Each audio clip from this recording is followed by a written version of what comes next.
ગૃહમંત્રી અમિત શાહે આંબેડકર પર ટિપ્પણી કર્યા બાદ ગુજરાતમાં જ નહીં પરંતુ આખા ભારતમાં ભાજપ વિરુદ્ધ આંદોલન કરવામાં આવ્યા હતા અને આ ટિપ્પણીને લઈને ઘણા બધા સવાલો પણ ઊભા કરવામાં આવ્યા હતા। તેની વચ્ચે ભાજપના મુખ્યમંત્રી ભૂપેન્દ્ર પટેલે કોંગ્રેસની ઝાટકણી કાઢી છે અને કોંગ્રેસ ભાજપને બદનામ કરવા માટે નાટકો કરે છે તેવું પણ કહ્યું હતું। શું હતો આખો મામલો તેની વિગતે વાત કરવી છે આ વિડીયોમાં। નમસ્કાર મિત્રો, હું પાર્થ અને આપ જોઈ રહ્યા છો વાઇબ્સ ઓફ ઇન્ડિયા। થોડા સમય પહેલા ગૃહમંત્રી અમિત શાહે સંસદમાં એક નિવેદન આપતા કહ્યું હતું કે હાલ આંબેડકર આંબેડકર આંબેડકર બોલવું એ ફેશન બની ગઈ છે અને બસ આ મુદ્દાને લઈને વિપક્ષે ભાજપ પર પ્રહાર કર્યા હતા અને આખા ભારતમાં આ મુદ્દાની ચિંગારી લાગતા આંદોલન અને ભાજપનો વિરોધ કરવામાં આવ્યો હતો। પણ આ મુદ્દે ગુજરાતના મુખ્યમંત્રી ભૂપેન્દ્રભાઈ પટેલે કોંગ્રેસની બદનામ કરવાની નીતિને લઈને ખુલાસો કરતા શું કહ્યું, ચાલો સાંભળીએ। કોંગ્રેસ પાર્ટીએ હર હંમેશ ડૉક્ટર બાબા સાહેબ આંબેડકરનું અપમાન કર્યું છે, તેમની મજાક ઉડાડી છે અને નીચા દેખાડવાનું કામ કર્યું છે। તે બદલ તેમણે આખા દેશની બિનશરતી માફી માગવી જોઈએ। કોંગ્રેસ પાર્ટી દેશભરમાં ભારતીય જનતા પાર્ટી વિરુદ્ધ પ્રેસ કોન્ફરન્સનું નાટક કરી રહી છે।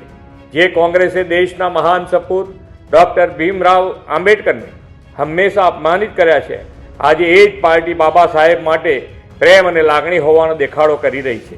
જે કોંગ્રેસે બાબા સાહેબ આંબેડકરને 1952માં લોકસભાની ચૂંટણી અને 1954માં પેટા ચૂંટણીમાં હરાવ્યા, જે કોંગ્રેસે બાબા સાહેબને દેશના કાયદા મંત્રી પદથી રાજીનામું આપવા માટે મજબૂર કર્યા, કોંગ્રેસ પક્ષે જે મહાન સપૂતને ભારત રત્ન પણ નથી આપ્યો, આ પાર્ટીએ બાબા સાહેબનું એક સ્મારક પણ નથી બનવા દીધું।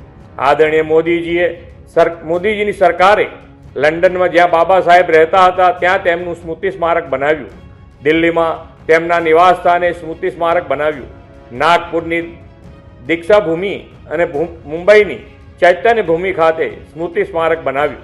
કોંગ્રેસે બાબા સાહેબના સ્મૃતિ સ્મારક માટે કોઈ પગલાં લીધા નથી, માત્ર અને માત્ર અડચણો ઊભી કરી છે।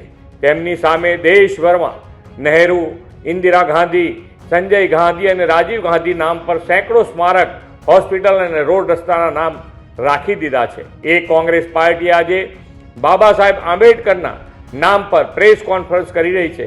કોંગ્રેસે તેના આ પાખંડ બંધ કરવા જોઈએ। કોંગ્રેસ પક્ષ માન્ય ગૃહમંત્રી શ્રી અમિતભાઈ શાહના વક્તવ્યના એક નાના અંશને કોઈ આધાર કે સંદર્ભ વગર પ્રસ્તુત કરીને એક રાજનીતિક મુદ્દો બનાવવાનો હીન પ્રયાસ કરી રહી છે। દેશની જનતા ખૂબ જ સમજદાર છે અને બધું સમજી રહી છે। આ રીતે કોંગ્રેસની દાળ ગળશે નહીં।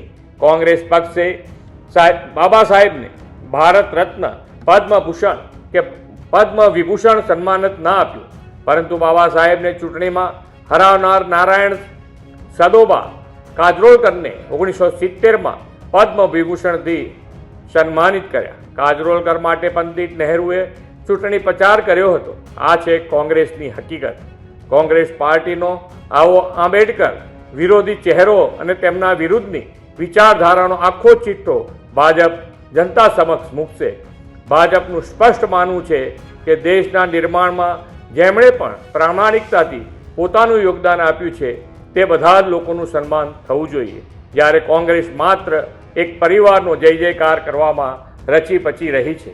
ભાજપ પોતાના ઘોર વિરોધીઓનું પણ સન્માન કરે છે, કારણ કે તે લોકોએ તેમની રીતે રાષ્ટ્ર નિર્માણમાં યોગદાન આપ્યું છે, પણ કોંગ્રેસ માટે તો એક પરિવાર જ સર્વસ્વ છે।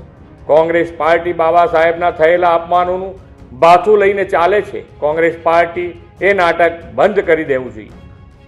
હાલમાં આંબેડકર વિવાદ પર ભાજપ અને કોંગ્રેસ બંને એકબીજા પર આક્ષેપો લગાવી રહ્યા છે, તેના વિશે તમારું શું કહેવું છે અમને કોમેન્ટ કરી જરૂરથી જણાવશો અને આવી અવનવી અપડેટ્સ માટે જોતા રહો વાઇબ્સ ઓફ ઇન્ડિયા।